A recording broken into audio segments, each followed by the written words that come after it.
Здравствуйте, меня зовут Лаура Кубаева, родом я с Астраханской области, сейчас живу в Москве.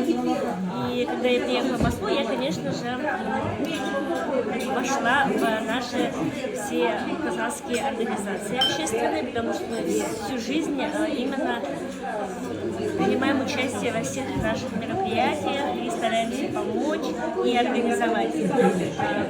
В Москве у нас несколько общественных организаций, но вот недавно мы открыли филиал очень крупной казахской общественной организации, которая в Казахстане, в каждом регионе представлена эта организация. И вот теперь у нас есть филиал в Москве. Называется она «Казах аналары дәстүрге жол», то есть казахские мамы, путь к традициям.